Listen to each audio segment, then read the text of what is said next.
ala sayyidina Muhammadin wa Abdillah wa ala alihi wa sahbihi wa mawala. Kita awali dulu perjumpaan kita pada malam hari ini dengan bacaan basmalah. Bismillahirrahmanirrahim. Baik. Seperti yang kita sepakati kemarin, setelah kita ngaji kita coba untuk bersama-sama diskusi ya. Judulnya bukan ceramah, bukan apa. Pokoknya kemarin saya tagih diskusinya.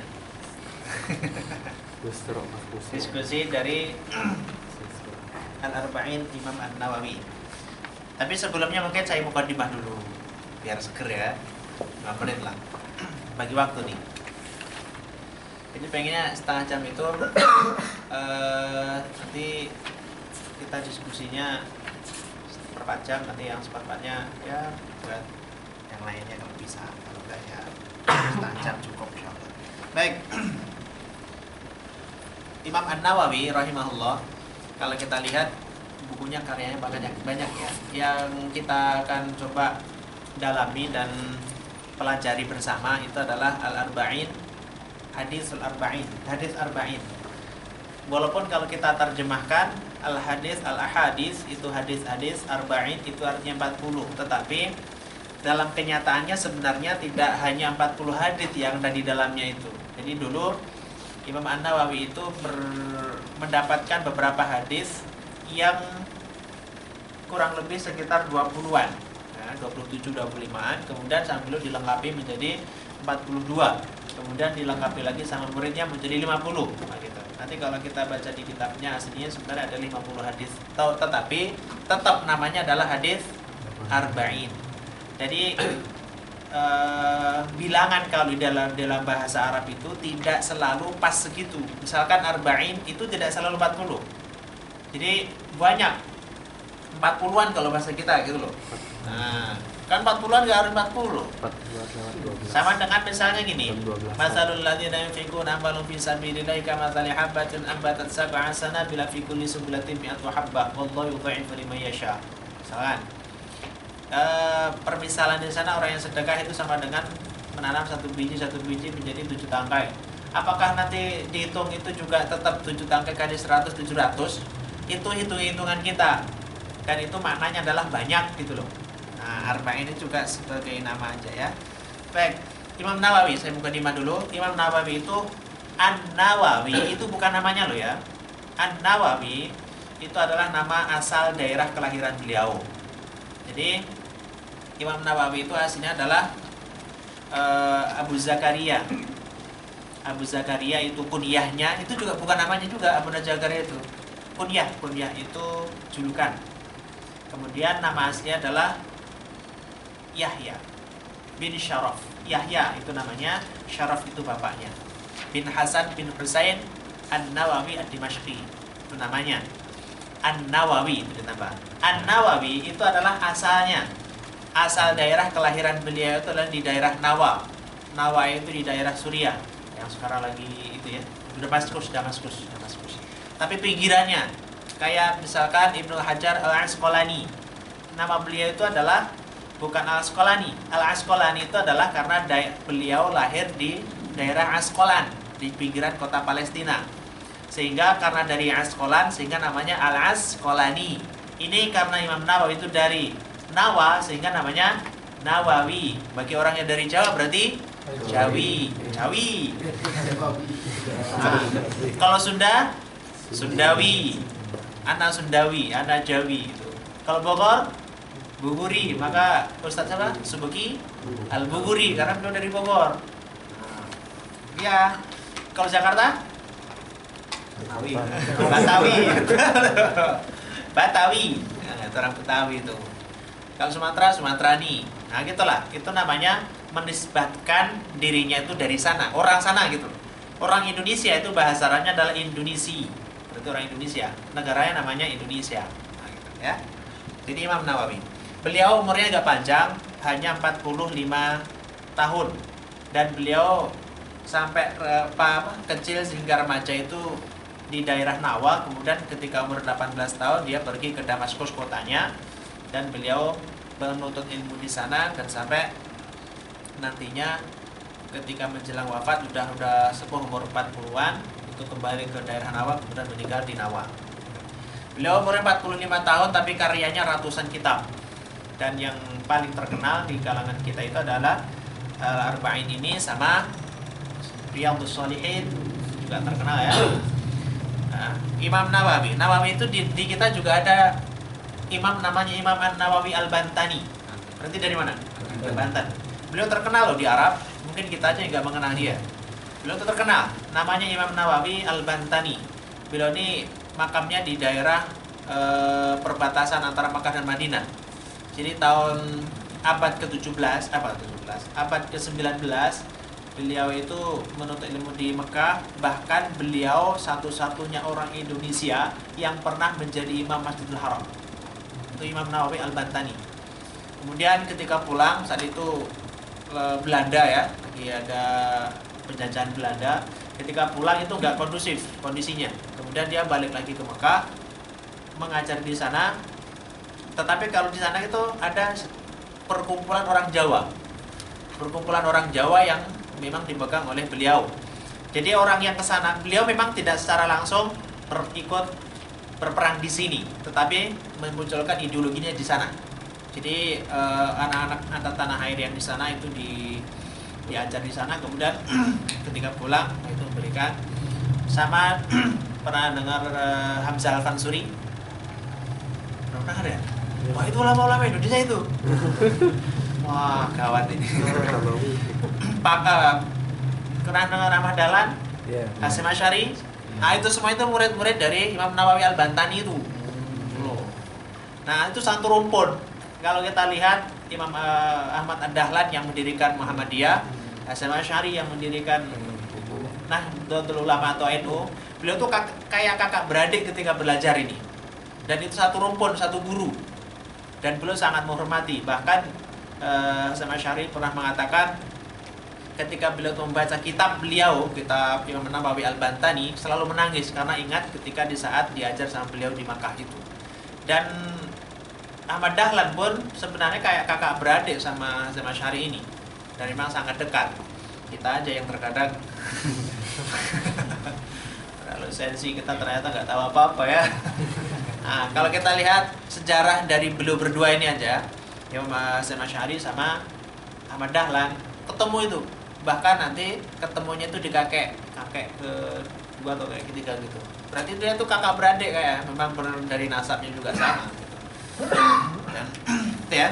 Jadi Imam Nawawi yang di sini itu bukan Imam Nawawi Al-Bantani, tapi Imam Nawawi Ad-Dimashqi. Karena Imam Nawawi yang dari Damaskus. Beliau umurnya pendek tapi luar biasa.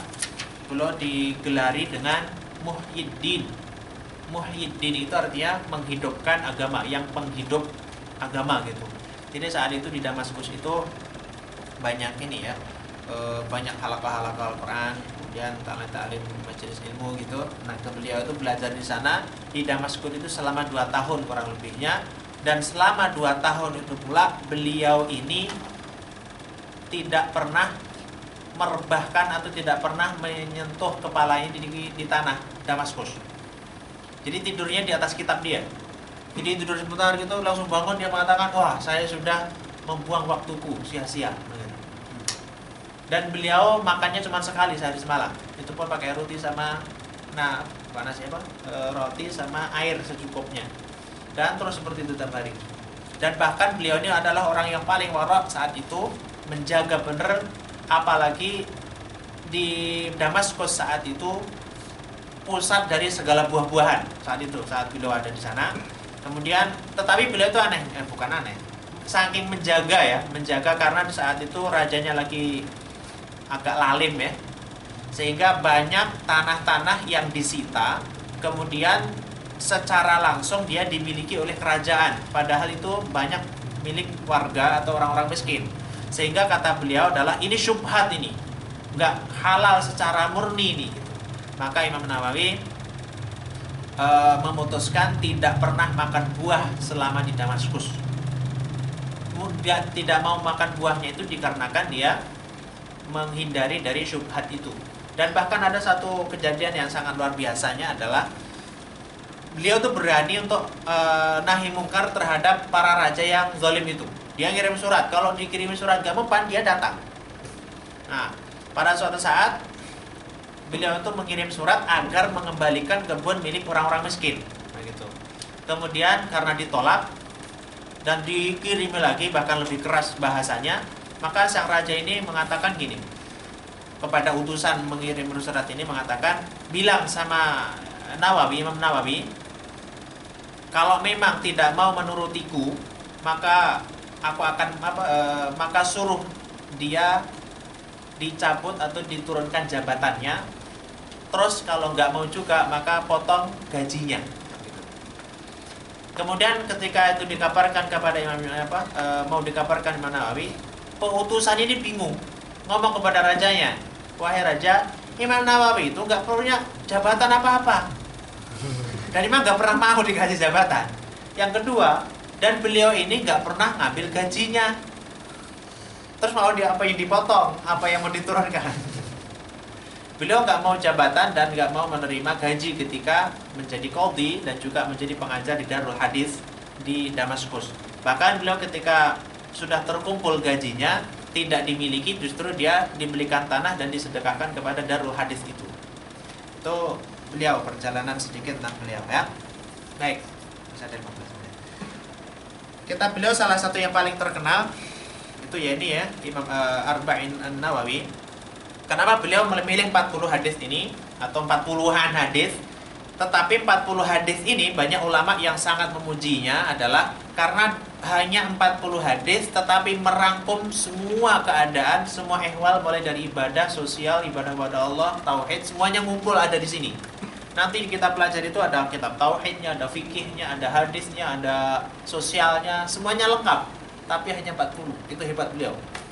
Gimana nyarinya dari jutaan hadis itu? Kemudian dirangkum menjadi 40. Gitu. Baik ya. Kemudian kita coba langsung aja. Al-hadisul awal atau hadis yang pertama. Silakan didiskusikan. Nah, 10 menit.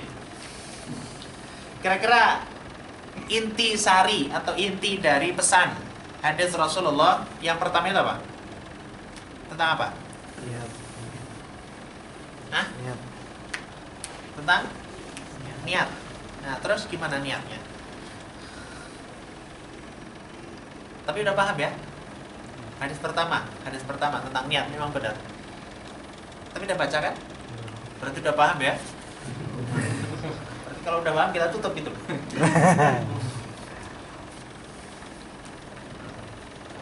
Apa kira-kira? Udah sebutkan 5 aja. Kesimpulan dari hadis ini. Kalau kita sebutkan semuanya ada 40-an kesimpulan lebih. Segala sesuatu niatnya karena Allah Ta'ala. Hah? Segala sesuatu apabila kita mau mengerjakan sesuatu dengan niat, jangan niat karena duniawi aja. Niatlah karena Allah Ta'ala. Karena Allah. Oke, itu kesimpulan panjangnya. Di sini kan nggak gitu. Oh, gitu. Oke, nggak apa-apa. Terus kedua, segala perbuatan itu tergantung dengan niatnya. nah itu poin pertama. Oke. Terus yang lain? Baru 2 nih. Niat itu penting dalam segala amal, Ustaz. Ya. Bersama. Oke. Selanjutnya. Bayang ini. Amalan itu dibalas sesuai dengan niatnya. Oke, dibalas ya. Oke, itu hasilnya nanti. Oke, selanjutnya. Ayo. Kita melatih menganalisa. Walaupun gak seperti ulama dulu ya. Tidak apa-apa. Apa lagi?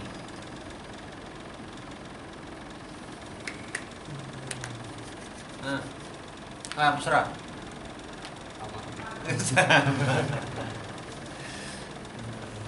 Oke, udah. Saya baca dulu.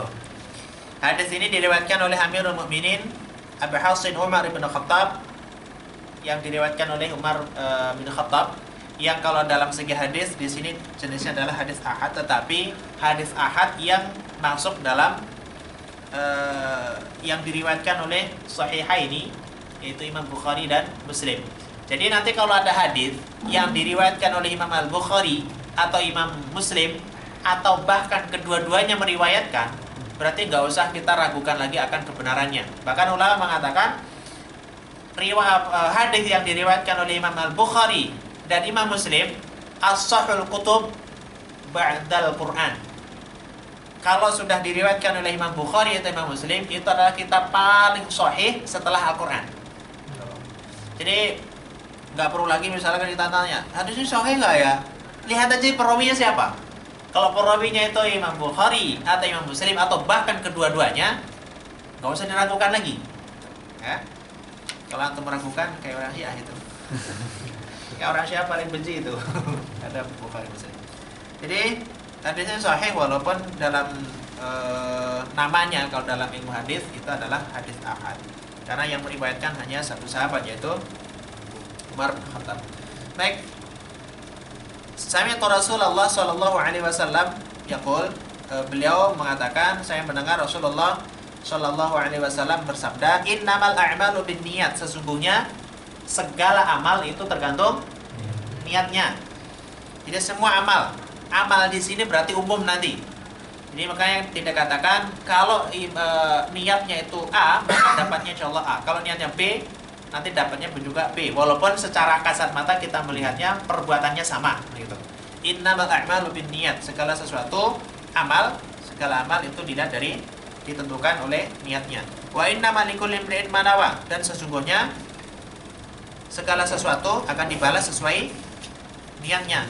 Faman kanat hijratuhu ilallah wa rasulih. Ini contoh ya. Siapa yang hijrah dulu ketika hijrah itu dari Makkah ke Madinah, yang hijrahnya itu karena Allah dan Rasulnya, maka dia akan mendapatkan pahala.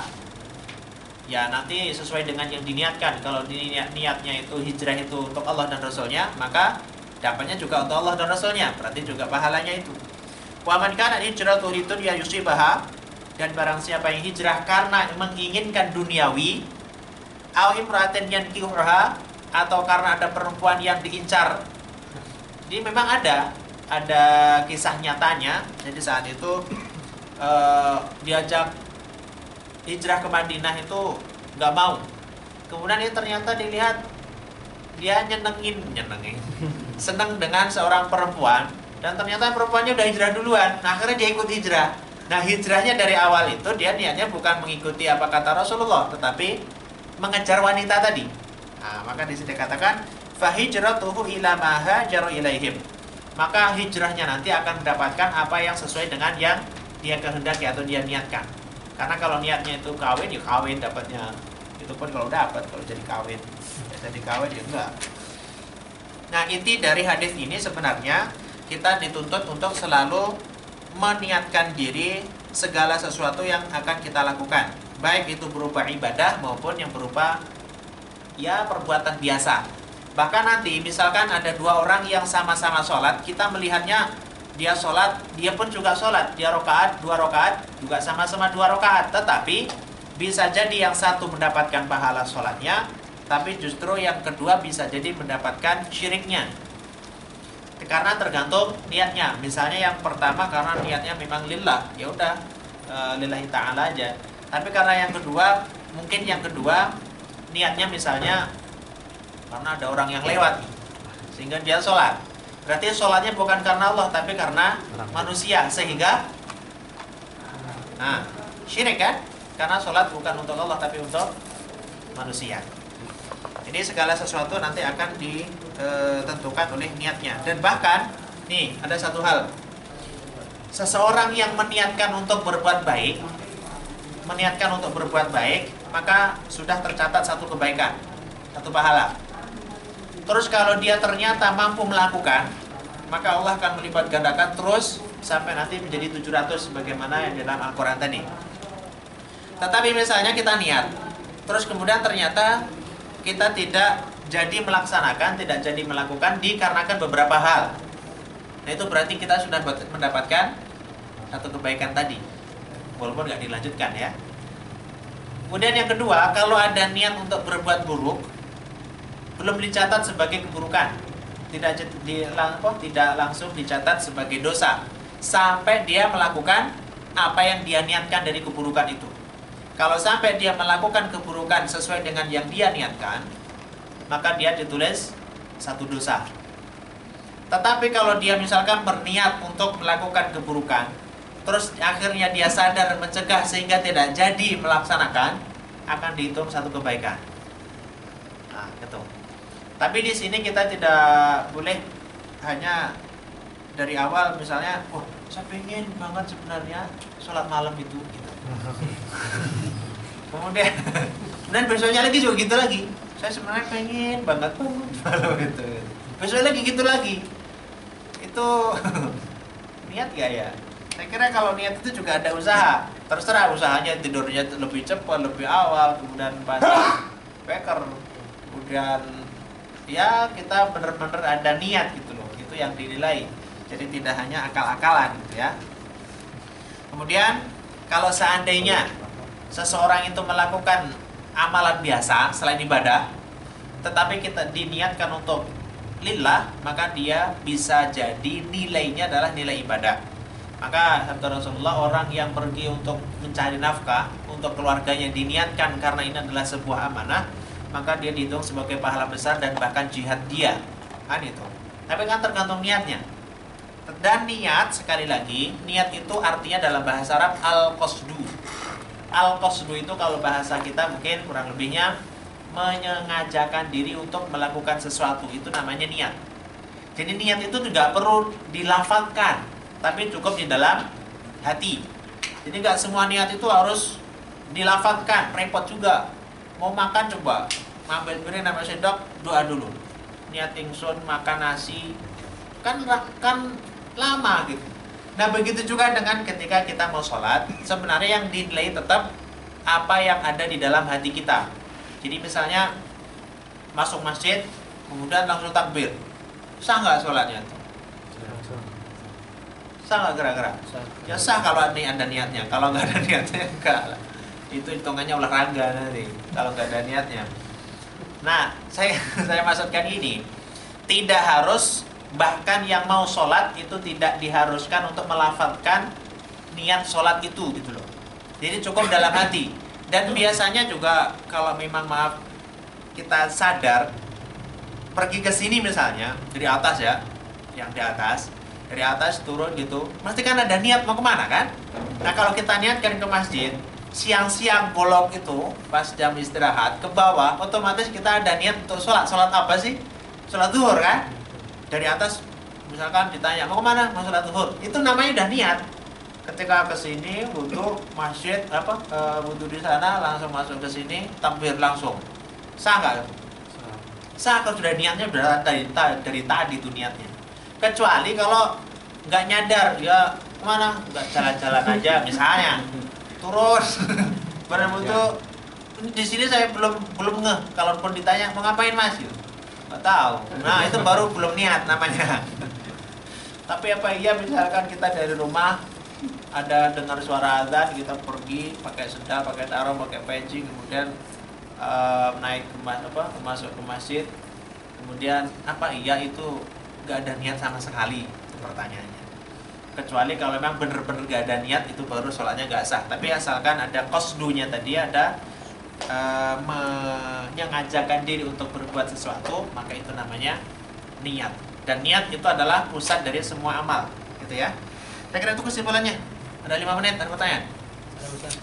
Pak. Ini ya, yang mengenai ini, barang siapa yang hijrah karena wanita yang diinginkannya, maka dia akan beriman sebagaimana yang diniatkannya. Kalau contohnya gini Ustaz, ada kan yang kata Ustaz bilang sholat lillahi ta'ala gitu ya. Tapi bisa jadi juga ada orang yang sholat karena dia misalnya senang akan wanita dan dia saya pengen Wanita lihat. Iya. Itu termasuk syirik atau memang ada maksudnya boleh gitu kita niat minta ke Allah untuk minta sesuatu gitu. Kita niatnya untuk siapa dulu nih? Misalnya ya niatnya misalnya Niat sholatnya loh, niat sholatnya. Niat sholatnya misalnya buat kalau misalnya di sini contohnya buat biar Allah melancarkan saya gitu. Oh itu beda lagi. Kalau itu tetap sholatnya kepada Allah. Kecuali kalau misalnya ceweknya lagi di belakang, cewek saya wah salat gitu kan, apalagi lagi ada mertua tuh, soalnya kan, udah nggak ada, itu baru dipastikan itu adalah niatnya sudah salah. Nah kalau yang antum maksud bisa jadi sholatnya tetap kepada Allah, cuman kita agar dimudahkan urusan kita melalui sholat itu namanya wasilah, beda lagi. Beda sama dengan misalkan kita bingung di antara pilihan, maka kita disunahkan untuk sholat istikharah. Kita minta ditetapkan dari dua pilihan ini mana yang diridhoi oleh Allah. Itu boleh. Yang dimaksud di situ adalah kita niatnya sholat itu bukan karena Allah, tapi niat sholat kita tuh ingin dilihat oleh orang, ingin dipuji oleh orang, ingin orang itu pada melihat apa yang kita lakukan, itu namanya tidak ikhlas. Nah, niatnya sudah salah. Nah itu yang disebut dengan riya, atau riya itu sendiri pun juga syirik kecil. Kalau sholat, ya Allah dengan sholat ini semoga urusannya lancar, itu ya sah-sah saja. Ini terkait dengan niat nih. Tahun baru kemarin ada pengajian Arifin Ilham dalam rangka tahun baru tahun baru yang Masehi. Nah, kalau kayak gitu, kalau itu kan berarti niatnya untuk memperingati satu Masehi. Nah, kalau kayak gitu tuh, kalau kita datang ke pengajiannya berarti dapatnya cuma itu aja ya, dapatnya nggak dapat pengajiannya itu ya? Ya, sama-sama orang yang pergi ke pengajian, bahkan sama-sama orang yang membaca Al-Quran, bahkan sama orang-orang yang sholat, itu nilainya beda-beda. Maka Rasulullah bersabda, orang yang setelah selesai salam sholat itu walaupun kelihatannya sama ya, bareng ya, takbirannya bareng, rukuknya bareng, sujudnya bareng, salamnya pun bareng, bahkan keluarnya pun bareng, tapi kata Rasulullah belum tentu yang didapat itu adalah sama. Ada yang didapat itu hanya 1/10 dari pahala yang seharusnya, ada yang 1/3, 1/2, 1/5, 1/4 dan sebagainya. Nah itu kalau yang dipermasalahkan, kamu mau kemana? Saya ingin pergi untuk memperingati ABC, berarti niat kita untuk memperingati. Tapi kalau saya mau pergi mana? Saya mau mengikuti pengajian, berarti yang dapat pengajiannya. Pokoknya kullu mri'in ma nawa. Jadi akan dibalas sesuai dengan apa niatnya kita. Maka dulu ada satu kisah tentang Abrohah dan juga bala tentaranya di saat mau menghancurkan Ka'bah. Maka Rasulullah bersabda, semua itu di sana dihancurkan.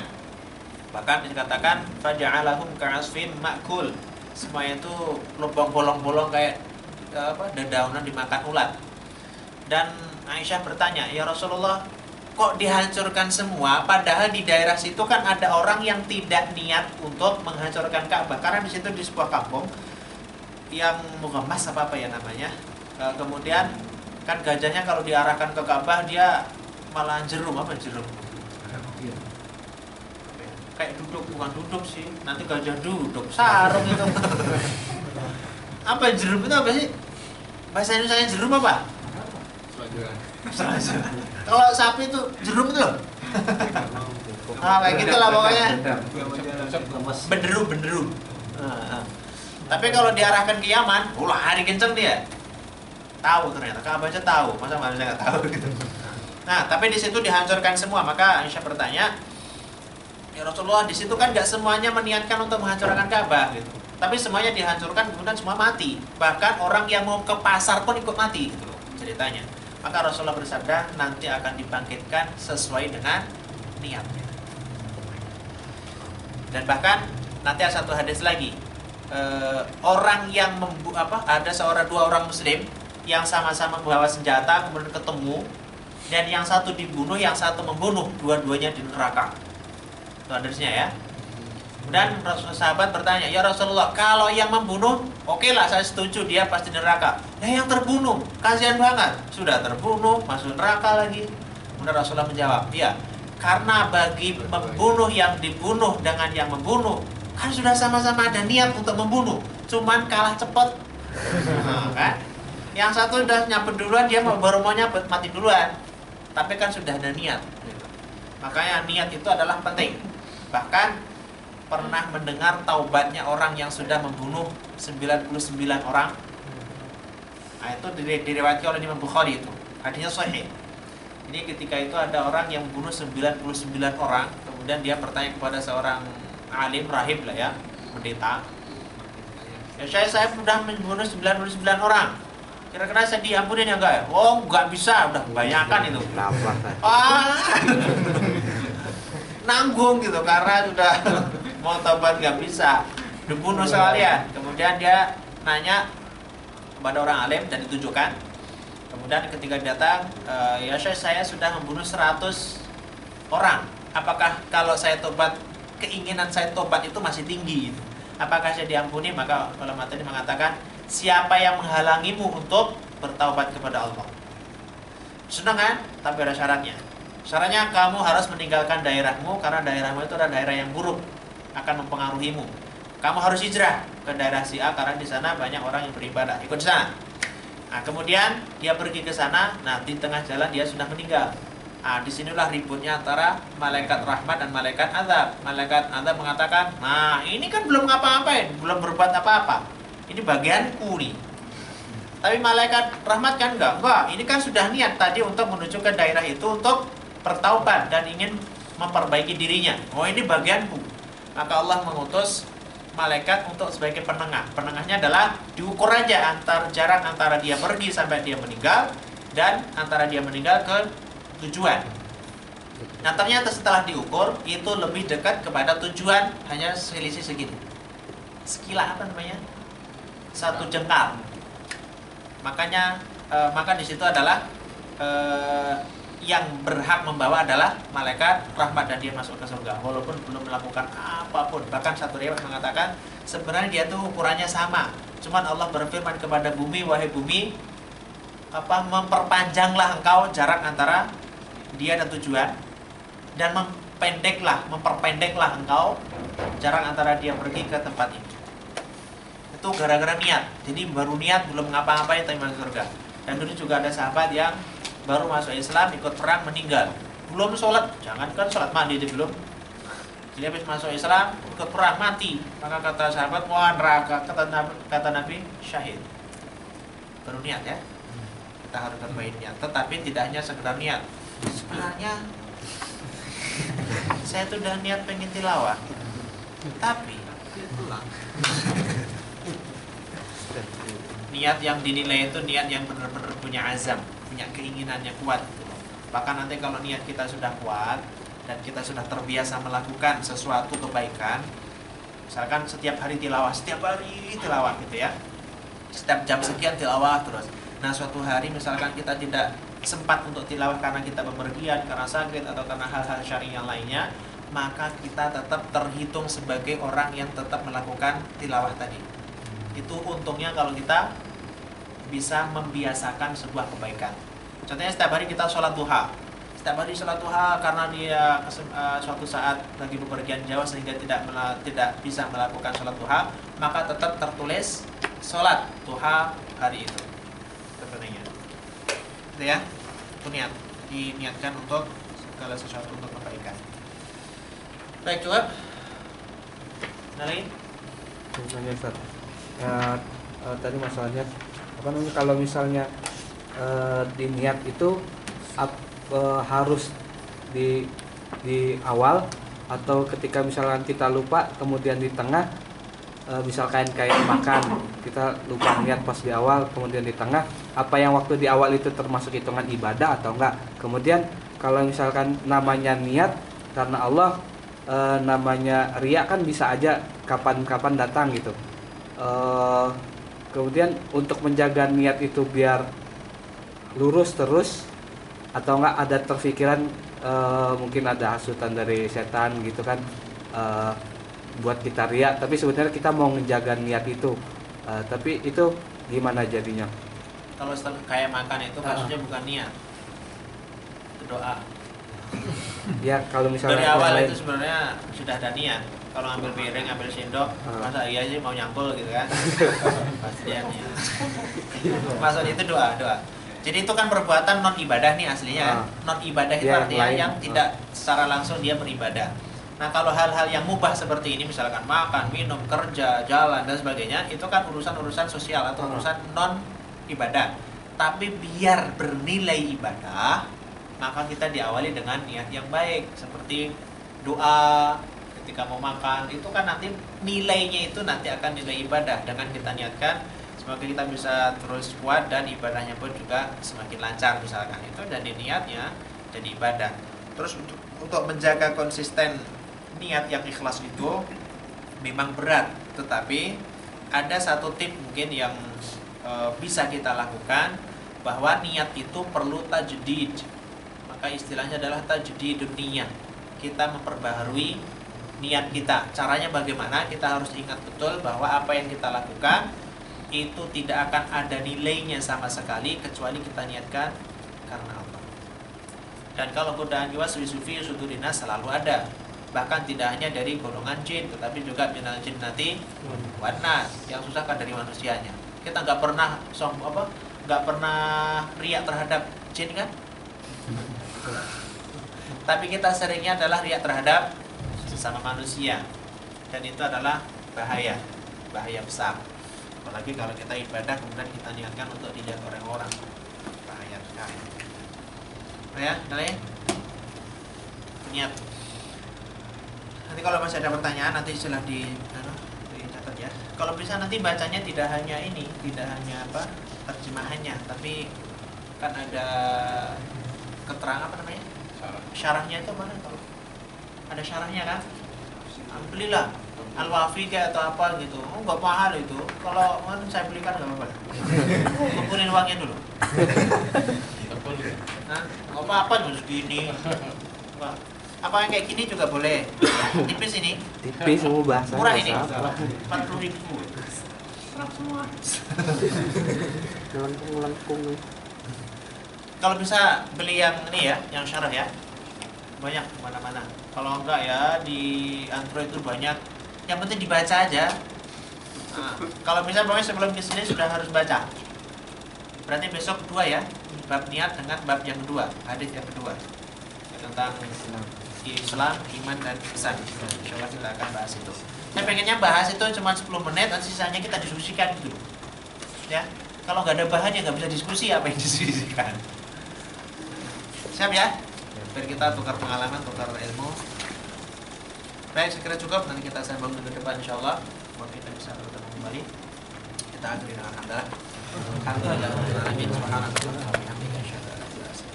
Baik, assalamualaikum warahmatullahi wabarakatuh.